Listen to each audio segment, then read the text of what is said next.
Reigns, Cody Rhodes, and an also returning Jimmy Uso as the Bad Blood pay-per-view went off the air overnight. But what is going on, guys? It is Ketch back with another video on the channel. If you're new around here, I make weekly wrestling content on this channel, so if you could, please give this a like and a subscribe, as I'm trying to get to 500 subscribers as soon as possible, so any support would be very much appreciated. But let's get into the implications of the final boss's return to the WWE.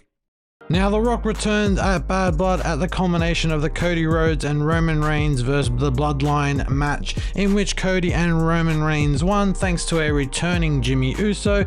However, Roman and Jimmy were forced to save Cody from an attack by the Bloodline, and at the end of it, as Cody and Roman won afterwards, almost signifying WrestleMania 41 potentially, is what the rumor is going through on the dirt sheet.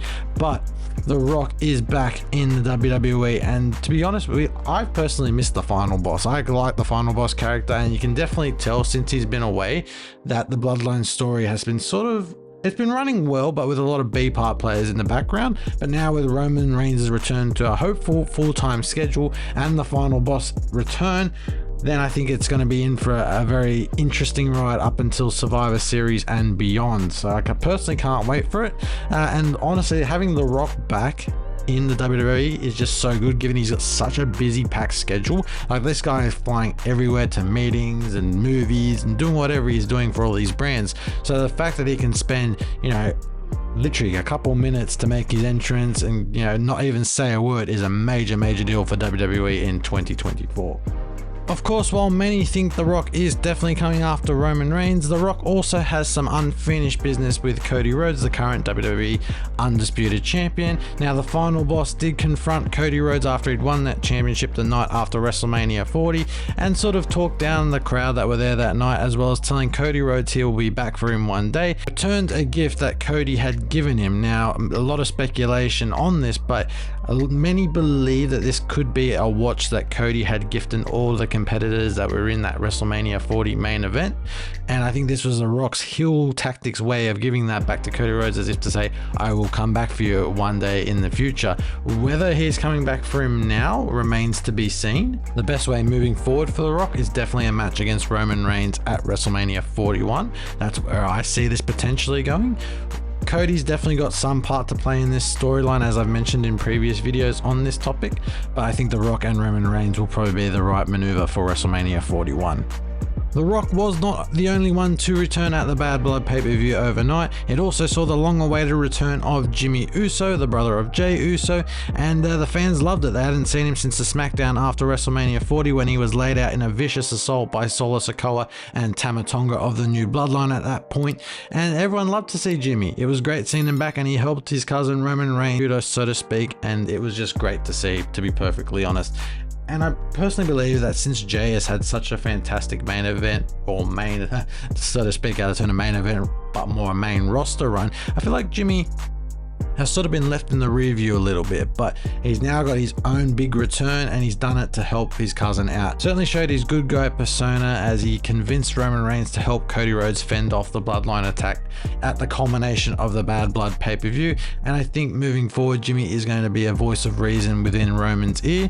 There's definitely going to be some convincing on Jimmy's part to get Jey back for the War Games match. I'm certain that's going to be a match at Survivor Series that will involve the Bloodline, so we'll just have to wait and see what the booking is like on that one. But definitely a reunion between Jimmy and Jey is on the cards at some point in the future. But it is great to see Jimmy back in a WWE ring again. Now, as for what it means for SmackDown moving forward, it definitely has a lot of implications. I would think it's definitely going to focus on a story between Roman Reigns and Jimmy Uso, sort of slowly repairing their relationship. But Jimmy's also been the one that remained loyal to Roman Reigns even after WrestleMania 40. I think there's definitely a little bit of healing there that needs to be processed between both Jimmy and Roman. But at the same time, of course, there's also going to be the implication of Solo Sikoa. What is he going to do? Now him, Tama Tonga, Tongaloa, and Jacob Fatu, of course, are running that new Bloodline, the 2.0 version, and Solo sees him as the new tribal chief leader. So I guess there's a lot of thinking as to what the next move is. Obviously, Solo will not be happy, but at the same time, was he behind The Rock's return? Does he know The Rock was going to return last night? So I think there's a lot of questions that need to be answered, and I, for one, cannot wait to see where that storyline progresses.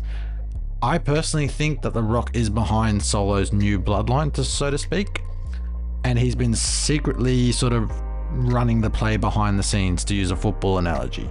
So I think there's a lot of storyline, and that once Roman Reigns finds out that his cousin The Rock has double crossed him, he will not be very happy as well, and that will probably lead to their eventual match at WrestleMania 41. However, there's still another probably 6 months. What are we? November, December, January, February, March, April. Yeah, another 6 months until WrestleMania 41. There's still Survivor Series War Games to go, and then of course the road to WrestleMania. I think there will be some form of implication at the Royal Rumble event in early February. So I think, you know, from now to then, there seems to be a lot of storyline and crossover. So to see where the Bloodline story is going, we're now 4 years into this ever evolving Bloodline story, and it is fantastic. I'm hooked on every bit of television they do. Obviously they don't do some things right, but a lot of the time they get it right. And I think the ever-growing rift between Roman and The Rock will sort of show itself over the coming weeks and months within the WWE. But that has been the end of this video, guys. I hope you have enjoyed. If you did, please let me know what you thought of it down in the comment section below. And also let me know what you think of the final boss's return, and also Jimmy Uso's long-awaited return as well. But without further ado, guys, I will leave you to it. Have a good one. See ya. Bye-bye.